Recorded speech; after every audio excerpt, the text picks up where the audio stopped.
जय हिंद दोस्तों, आप देख रहे हैं एग्जाममेट जी और इस वीडियो में आपसे बात करूंगा यूपीएससी के लिए आपको आंसर लिखते समय किन बातों का ध्यान रखना चाहिए और लिखने की कुछ ऐसी टेक्निक जिनको यदि आप थोड़ा सा दिमाग में रख लें, यानी कि ये चीज़ें नोट भी कर लोगे ना तब भी आपके दिमाग में आ जाएंगे। तो इसी पर मैं आज बात करूंगा। कुछ स्लाइड्स वगैरह मैंने बनाई हुई हैं आप लोगों के लिए, जिससे आप जब भी उत्तर लिखने के लिए बैठें, ये जो कुछ पॉइंट दूंगा मैं, इन पर विशेष रूप से सोचा करें। जब आप धीरे धीरे सोचोगे ना इन पॉइंट्स पर, तो आपको लिखने का एक तरीका ऑटोमेटिक डेवलप हो जाएगा। और जो आंसर को ब्रीफ में लिखना पड़ता है, बहुत शॉर्ट में लिखना पड़ता है, 150 शब्दों में, 200 शब्दों में या 250 शब्दों में, चाहे आप यूपीपीसीएस का एग्जाम दे रहे हो, यूपीएससी के बारे में तो मैं बात ही कर रहा हूँ, तो उसमें ये काम आएगा, है ना। आंसर राइटिंग के लिए सबसे पहला पॉइंट कि 3 पोर्शन में आपको आंसर लिखना होता है। पहला जो होता है वो होती है आपकी प्रस्तावना। ये इंपॉर्टेंट चीज नहीं, ये तो आप सभी जानते हैं, प्रस्तावना। दूसरा होता है मुख्य उत्तर, जो आपको प्रश्न में पूछा गया है उसका उत्तर। तीसरा होता है निष्कर्ष। ठीक है, मैं कुछ ऐसी चीजें ही बताऊंगा यदि आपको किसी भी सब्जेक्ट के बारे में कोई भी जानकारी ज़्यादा नहीं है, बिल्कुल भी ज़्यादा जानकारी नहीं है, और क्वेश्चन के आधार पर ही आप उसका थोड़ा सा ब्रीफ लिख दें, तब भी आपको कुछ पॉइंट्स यानी कि नंबर मिल जाते हैं। ये आप एक तरह से ट्रिक्स मान लीजिए इसको, एक, या फिर आप कह लीजिए कि एक एक्सपीरियंस, ठीक है, किसी भी वे में मान लीजिए। ये टॉपर्स का प्लस मेरा सभी को मिलाकर के निचोड़ है। इस वीडियो को आप ध्यान से सुनिए। प्रस्तावना आपको लगभग 2 से 3 लाइन में लिखनी होती है। कैसे लिखेंगे किसी भी उत्तर को, वो हम अन्य वीडियो में बात करेंगे जब प्रश्न को हम डायरेक्ट करेंगे। अभी क्या कर रहे हैं, उन टेक्निक्स पर बात कर रहे हैं जिनसे आपको आंसर लिखने में आसानी होगी। मुख्य उत्तर में जो चीज पूछी गई है वो लिखा जाता है। निष्कर्ष आपको सकारात्मक ही देना होता है, जो पूछा गया है उसके आधार पर। चाहे आप 150 शब्दों में लिख रहे हो, 200 शब्दों में लिख रहे हो, या फिर 250 शब्दों में लिख रहे हो, इन शब्दों में कभी भी लिखें, लेकिन ये पोर्शन आपको फॉलो करना पड़ेगा। ठीक है, ये अभी तक आपने एकेडमिक रूप में जो भी आप बनाते रहे हो, क्वेश्चंस लिखते रहे हो, उसमें अप्लाई नहीं किया है, लेकिन आपके नंबर अच्छे आ गए हैं। चाहे आपने एमए कर लिया हो, एमए में टॉप कर लिया हो, बीए में टॉप कर लिया हो, ठीक है, ह्यूमैनिटी के जो सब्जेक्ट हैं उनमें टॉप कर लिया हो, लेकिन ये चीज़ क्या होती है, ये अपनाते हैं तभी जाके यूपीएससी में आपका काम बनेगा लिखने का। ठीक है, लिखते समय किन किन बातों का आपको ध्यान रखना है, क्या क्या चीज़ें करनी होती हैं, है ना। कुछ अलग से ऐसे टॉपर्स हैं जो क्या करते हैं आखिरकार, और कुछ आपके प्रश्न हैं जिनका मैं जवाब दूंगा। सबसे पहले हैंड राइटिंग। हैंड राइटिंग यानी कि मैंने ये जो चीज़ लिखी है ये आपके समझ में आ रही है या नहीं आ रही है। हैंड राइटिंग पहला पॉइंट। लेखन, हाथ से लिखा हुआ हैंड राइटिंग, ठीक है। तो हैंड राइटिंग कैसी हो, कुछ लोग पूछते हैं कि मेरे ये मान के चलिए कि लिखा हुआ आपने लिख दिया और उसे आप खुद पढ़ सकते हो। यदि आप उसे खुद पढ़ सकते हो तो समझ जाइए आपकी हैंड राइटिंग बिल्कुल काम की है। यूपीएससी में आपका जो है कोई नंबर कटने वाला नहीं है। हैंड राइटिंग सुंदर हो, इसकी वजह से आपको नंबर मिल जाए एक्स्ट्रा, ऐसा भी यूपीएससी में बिल्कुल भी कहीं पर भी नहीं होने वाला है। आप ये सोचें कि किसी की हैंड राइटिंग अच्छी है तो आपको कुछ एक्स्ट्रा नंबर दे दी जाएंगे। हैंड राइटिंग को बिल्कुल भी मायने नहीं दिया जाता है, बशर्ते आप यदि उस हैंड राइटिंग को पढ़ सकते हो तो ये समझ जाइए कि यूपीएससी के जो चेक करता है वो भी हैंड राइटिंग को समझ सकते हैं। ये जो एक्सपीरियंस होल्डर होते हैं ना, वहाँ के जिंदगी में उन्होंने किया क्या होता है, कॉपियाँ चेक की हुई होती हैं बहुत सारी यूनिवर्सिटीज़ में, तो कुछ भी आप लिख कर आ रहे हो उनके माइंड में वो शब्द पहले से ही होते हैं। बेकार से बेकार हैंड राइटिंग वो अच्छे से समझ सकते हैं, ये ध्यान में रखिएगा। तो हैंड राइटिंग की वजह से बिल्कुल भी आप परेशान ना हो कि मेरी खराब है या अच्छी है। हैंड राइटिंग का कोई भी लेना देना नहीं है इसके अंदर, जो हाथ से जो आप लिखते हो, बस बशर्ते आप लिखा हुआ आप खुद समझ पा रहे हो। यदि आप खुद समझ रहे हो तो ये समझिए कि यूपीएससी भी समझ लेगा। ठीक है, दूसरा क्या होता है, जब लिखते समय लिख रहे हो आप आंसर, तो उसमें क्या होता है, पैराग्राफ होता है। ऐसे लिख रहे हो, ये 2-3 लाइन लिखी आपने, 3 लाइन लिखी, फिर आपको क्या करना पड़ता है, जैसे एक कोई बात है यदि आपको समाप्त हो गई, जैसे मान के चलिए प्रस्तावना आपने 3 लाइनों में लिख दी, उसके बाद जो मुख्य उत्तर है वो आप यहाँ से स्टार्ट करिए, ठीक है, ऐसे करके, यानी कि एक गैप छोड़ के करोगे ना तो स्पष्ट रूप से क्या होगा, जो चेक करता है उसकी नज़र डायरेक्ट एक बात जो आपने कह दी है उसको खत्म करके दूसरी बात पर आ जाएगी, वो समझने में थोड़ा सा आसानी होगा। फिर क्या कर सकते हो, मान के चलिए यहाँ पर खत्म हुआ किसी का, तो यहाँ से आप स्टार्ट कर सकते हो दोबारा से प्रश्न को, यानी कि उसे थोड़ा सा कि हाँ एक पॉइंट इसने इस पैराग्राफ में लिखा है, तो पैराग्राफ जरूर बनाइएगा, छोटे छोटे 3 लाइन के पैराग्राफ, मिनिमम 3 लाइन रहनी चाहिए, ठीक है, पैराग्राफ के अंदर। यदि कोई बात आपकी 2 लाइन में खत्म हो गई है तो 2 लाइन में भी आप लिख सकते हो, ठीक है। इस प्रकार से आपको चीजें जो है करनी होंगी। पैराग्राफ तीसरा होता है, आपने देखा होगा कुछ बुलेट टाइप की पॉइंट जो है बना देते हैं। बुलेट तो गोली होती है, गोली जैसा, ठीक है। जैसे मान लीजिए आपने लिखा उत्तर लेखन की कला, ठीक है, इस प्रकार से आपने लिखा, तो आपने कोई इसमें कोई विशेष शब्द है जिस पर आप चाहते हो कि चेक करता, कॉपी चेक करता आपकी इस बात को एकदम से देखे, ये मेरी कुछ स्पेशल बात है, स्पेशल पॉइंट है, कुछ 2 शब्दों में, 3 शब्दों में भी हो सकता है, वो 4 शब्दों में भी हो सकता है। अब ये नहीं कि पूरी की पूरी लाइन को ही आप बुलेट कर रहे हो। बुलेट कैसे करना है, ये ऐसे करके कर सकते हो कि इस पर एकदम से निगाह पड़े, कोई ऐसा शब्द हो जो आप बताना चाहते हो चेककर्ता को। कोई मान लीजिए ये पूरी 5-6 लाइन होती तो पूरी लाइन को नहीं करना है, इसमें क्या होगा 2 से 3 या 4-5 शब्द ऐसे होंगे जिनको आप ऐसे बंद कर सकते हो, ऐसे करके, ठीक है। ये भी चीज है, समझ में आ गई कैसे बुलेट एक तरह से करना है, बुलेटिंग करनी है इन चीजों की। बुलेट पॉइंट एक अलग होते हैं, बुलेट पॉइंट जो होंगे वो इसमें आएंगे, पैराग्राफ के अंदर आएंगे, ठीक है। कुछ लोग आपको उल्टा सीधा बताएं, ठीक है, उस पर ध्यान नहीं देना है, जो मैं कह रहा हूं उस पर ध्यान दीजिए। अंडरलाइनिंग कैसी करें, जो आप जैसे मान लीजिए ये लिख लिया, कुछ भी आपने ये लिखा है, अब इसमें अंडरलाइनिंग कैसे करें, क्या पूरे का अंडरलाइन करना है आपको, कोई भी शब्द आ गया सबको अंडरलाइन करना है, कितना आखिरकार अंडरलाइन करें। जिन चीजों पर आप विशेष रूप से फोकस डाल रहे हो और चाहते हो कि एग्जामिनर आपके इस पूरी पॉइंट को देखे, पूरी लाइन को देखे, तो उसके नीचे क्या कर दीजिए, अंडरलाइन कर सकते हो। कोई विशेष बात ऐसी लिखी हो, विशेष तो वैसे पूरा आंसर होता है, लेकिन आप विशेष रूप से जोर देना चाहते हो पूरी लाइन के अंदर, उस पर क्या करोगे आप, अंडरलाइन कर सकते हो। किस पेन का यूज करना है वो भी मैं आपको बताऊंगा। तो इस प्रकार से क्या कर सकते हो, अंडरलाइन। अब अंडरलाइन तो कर दिया, चलो अब 5वां जो पॉइंट है वो आप पेन, ये भी एक काफी इंपॉर्टेंट है कि पेन कितने यूज करें, कौन कौन से कलर के यूज करें।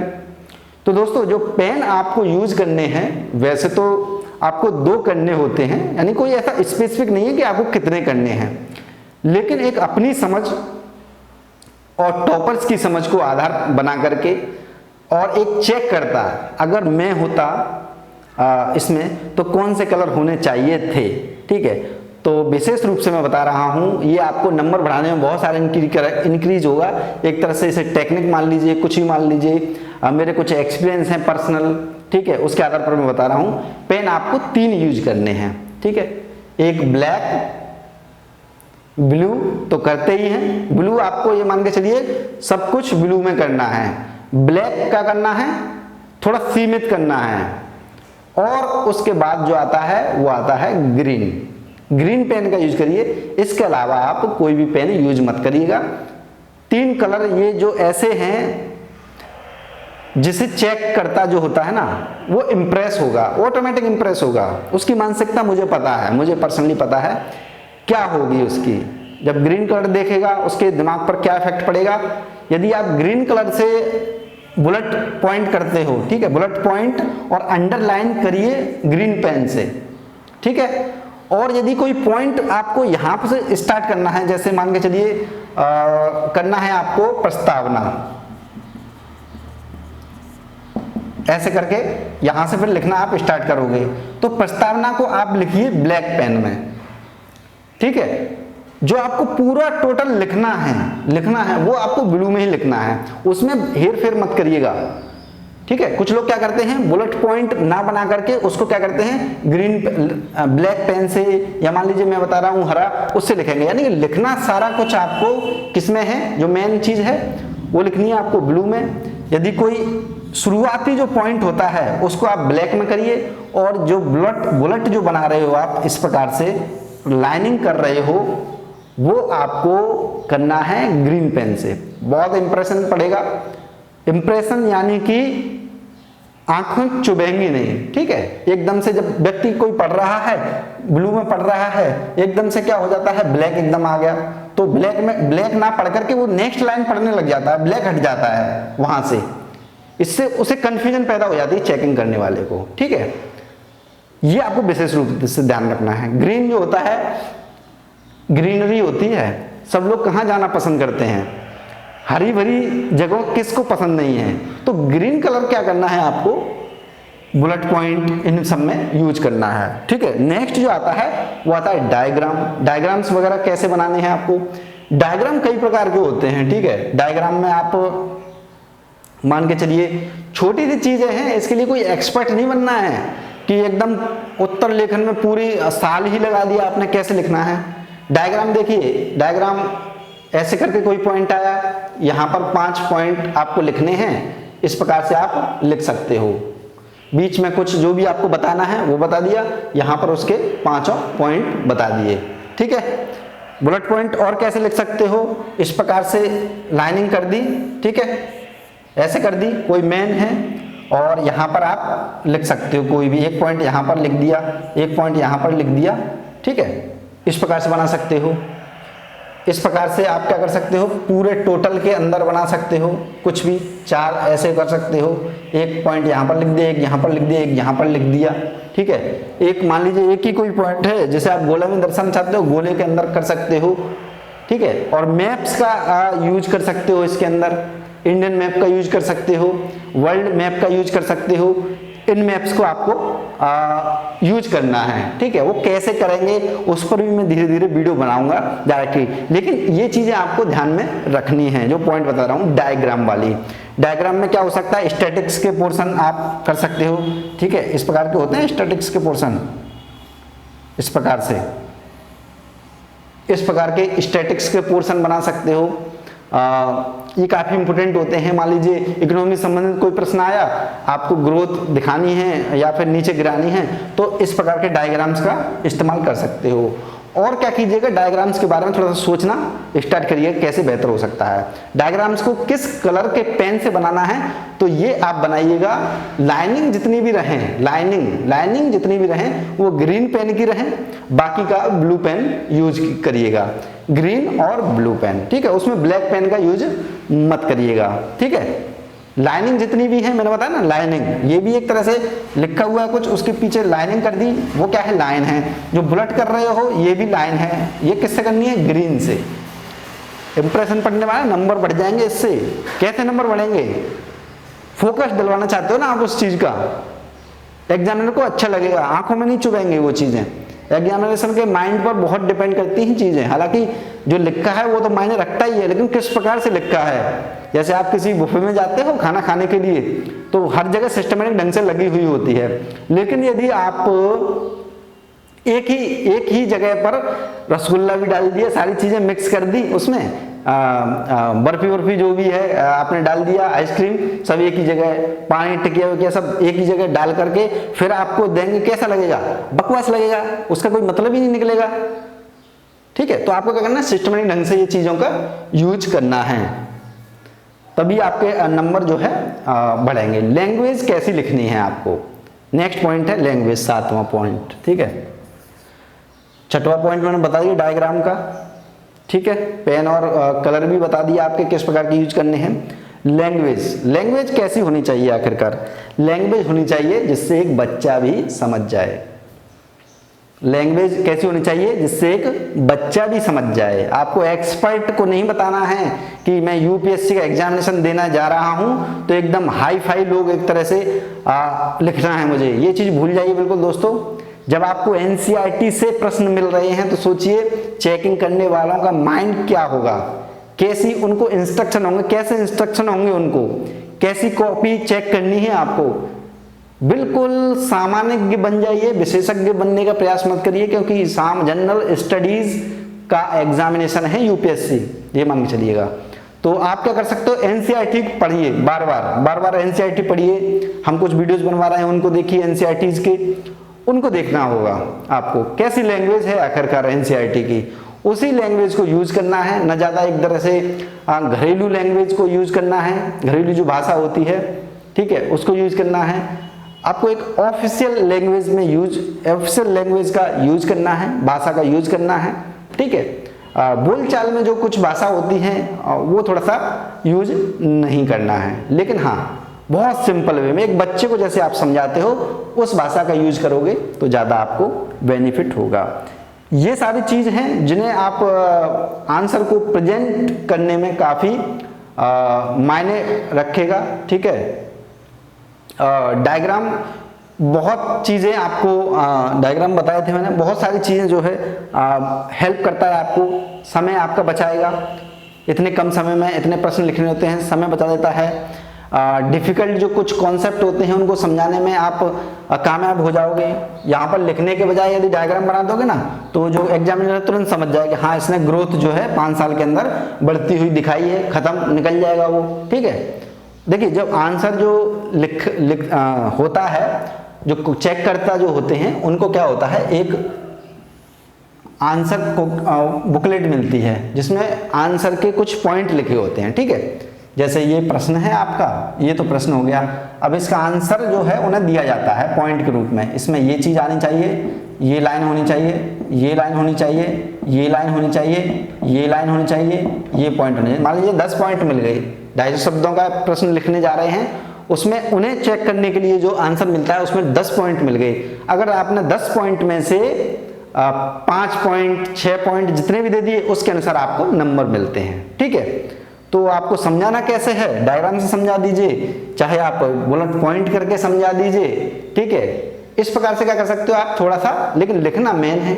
इनसे क्या होता है, एक इंप्रेशन सा पड़ता है कि हाँ सिस्टमैटिक ढंग से चीजें करी हैं व्यक्ति ने, जो भी कुछ बनाया है, ठीक है। जैसे खाने के लिए बनाते ना सिस्टमैटिक ढंग से, आपको पता है कि जो खिचड़ी होती है उसमें बहुत सारी चीजें डली हुई होती हैं, ठीक है।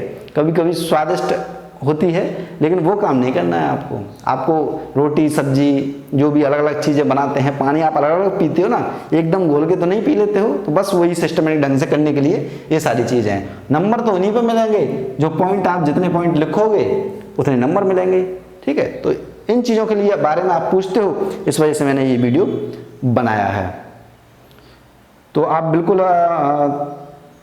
टेबल्स वगैरह यूज कर सकते हो, डायग्राम वगैरह मैंने बताई दी, पाई चार्ट वगैरह का यूज कर लीजिएगा, ठीक है, मैप्स का यूज कर लीजिएगा, बस यही सारी चीजें हैं, ठीक है। वेन डायग्राम वगैरह यूज कर लीजिएगा कहीं यदि आपके आ जाए तो। इस प्रकार से आपको चीजें करनी होंगी, चाहे वो आपका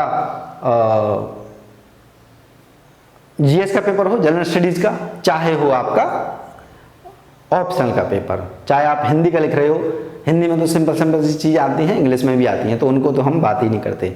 तो ये छोटा सा एक वीडियो बनाया है मैंने आंसर राइटिंग के लिए। आप लोग परेशान रहते हैं पेन डायग्राम कैसे लिखना है, उस पर अब नेक्स्ट जो वीडियो कभी बनाऊंगा वो एक उत्तर लिख करके आपको थोड़ा सा बताऊंगा कि इसमें यहाँ पर आप बुलेट बना सकते थे, यहाँ पर आप लाइनिंग कर सकते थे, यहाँ पर आप ये चार्ट बना देते तो ज़्यादा बेहतर रहता, लिखने के बजाय कुछ चीज़ें सोचते लिखने के बजाय आप डायग्राम बना देते। हमारा एक कोर्स चल रहा है बेसिक कोर्स, उसके बारे में बता दूं।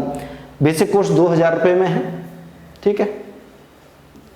पूरा उसमें जनरल स्टडीज आपको पीडीएफ फॉर्मेट में प्रोवाइड कराई जा रही है। इसके बाद आपको कुछ भी करने की ज़रूरत नहीं है। 90 68 58 8472, ठीक है 7272, ये मेरा व्हाट्सअप नंबर है, केवल व्हाट्सअप करिएगा यदि ये ज्वाइन करना हो तो डिटेल में जानकारी आपको मिल जाएगी। जय हिंद जय भारत, धन्यवाद।